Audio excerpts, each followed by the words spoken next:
Good evening, class. My name is Jose Gonzalez, and I chose to do my study on alternative therapy in the Latino migrant community and the barriers associated with mental health. Now, for those of you who don't know me, I was born in El Salvador. It's a small country in Central America, and I was basically smuggled into the United States during the Salvadorian Civil War. So I myself was an immigrant at one point. I have since attained my citizenship, but I guess you can say I was one of the lucky ones. Real quick, by show of hands, how many students in here would describe themselves as having Latino background or consider themselves Latino? Including myself, that's almost 40% just in this room alone. So as you can see, the Latino community is one of the fastest growing minority populations in the United States. It's estimated that by the year 2040, the Latino community will represent roughly 25% of California's residents. So, having an understanding about the Latino migrant community, I was interested in learning more about mental health in our community and how alternative therapy could benefit us as Latinos. It's important to mention that when we talk about mental health here in the United States, we usually employ traditional European-style therapies. But what I found out in my research was that there are so many barriers that are either socioeconomic or culturally based that access becomes limited to traditional therapies. According to the Department of Health and Human Services, an estimated 1 in 11 Latinos that suffer from mental health conditions have access to specialists in the field. Even fewer still is a Latino migrant, who is less than 1 in 20. The difficulties associated with the underutilization of mental health resources in the Latino migrant community may in part stem from a number of socioeconomic and culturally based barriers. However, despite the beneficial impact of Western psychotherapy on U.S. nationals, alternative therapies like the use of art therapy may actually be better directed for the Latino community that is becoming the nation's largest growing population in recent years. According to the Department of Health and Human Services, Latinos make up 16% of the U.S. population and is the fastest growing ethnic population, estimated to double by 2050. So what do I mean by Latino? The population is made up of countries with Latin American origins in North, South, and Central America. Because this community is growing in such a rapid pace, it's essential to understand that mental health needs of these in the community. According to Perlin and Schuler, undocumented immigrants are more likely to experience mental health issues due to both legal concerns and because of the hazards of crossing the border. A study by Martin expressed that depression, substance abuse, and identity confusion were among some of the mental health stressors dealt by the Latino migrant. Because the acculturation process is so complex, younger members of this community struggle with identity formation. Complementary research by Lineage states that immigrants often struggle with conventional gender roles due to the acculturation process. So as you can see, there is a dire need for access to this community. Unfortunately, there are several barriers that make getting treatment difficult. Some of the obstacles that this particular community may face is largely due to language, education, and cultural values. Additionally, many immigrants also face the issue of the discrimination, which Hausen in 2008 states augments the underutilization of mental health care.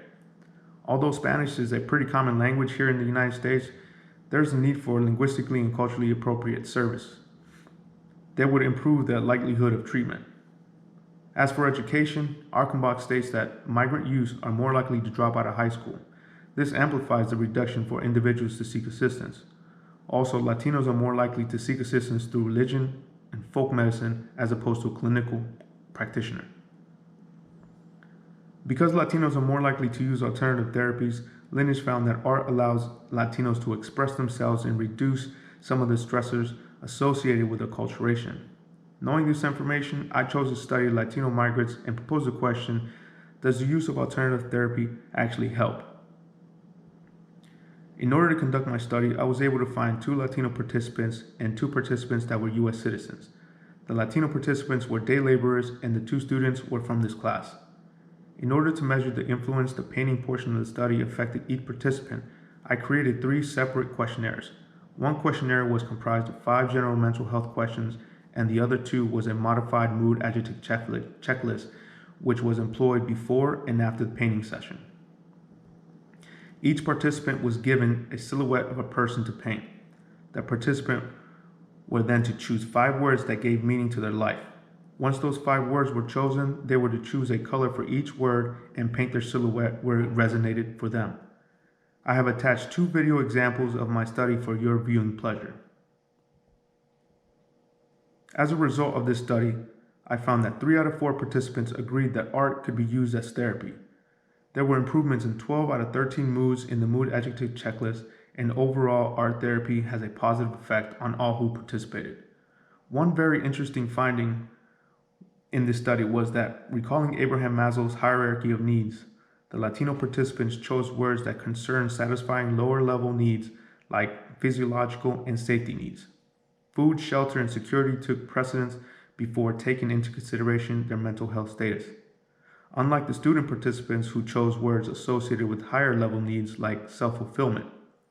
When I originally set out to conduct my study, I was confronted by many of the barriers previously stated.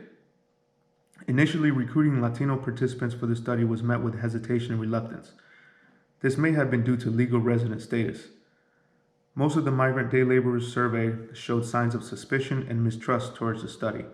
Although some of the day laborers expressed curiosity, most were preoccupied with finding daily employment and were reluctant to participate. The study paralleled the finding by lineage, where the Latino males were not willing to participate because of identical concerns. Some also expressed concerns that they were not crazy in the head, nor did they want to be viewed as lacking mental health. This finding corroborates the stigma observed in a study done by Rastogi, 2012. To further add to the disinclination, many of the Latino migrants surveyed expressed their inability to read. This finding corroborates with the barriers of education experienced by Latino migrants. In conclusion, there is little research available about the effectiveness of alternative therapies in the Latino migrant community.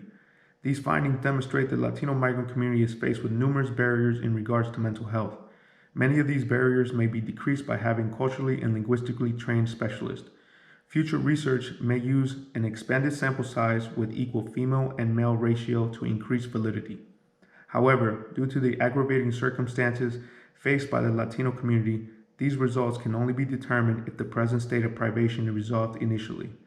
And it would be a shame if we didn't work to improve accessibility in the Latino community, because the next time you see an immigrant, he may be walking the stage with you. Thank you very much.